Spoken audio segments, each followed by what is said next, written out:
नमस्कार मंडळी, सकाळचे वाजले 7. मी सकाळी फ्रेशनअप आवरून घेतलं, त्यानंतर साडी वेअर करून घेतली. म्हटलं एरवी तर आपण नेहमी ड्रेसवरच असतो, तर आज साडी ट्राय करा.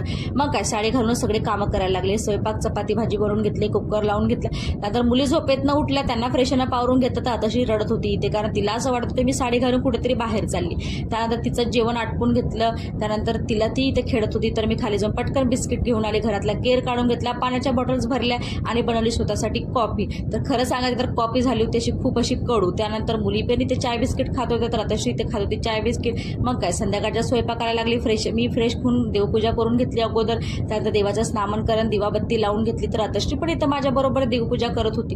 त्यानंतर लागली लगेच संध्याकाळच्या स्वयंपाक करायला. तर डाळीला फोडणी देऊन दिली, डाळीचा तडका दिला, छानपैकी वरण बनवून टाकलं मुलींसाठी. त्यानंतर भांडे घासून घेतले आणि मोठ्या मुलींचा बसली अभ्यास केला. तिचा अभ्यास घेतला, तिच्याकडून रीडिंग करून घेतला आणि संध्याकाळची भाजी कापून भेंडी कापून ठेवली. असा झाला माझा दिवसाचा शेवट. भेटूया नेक्स्ट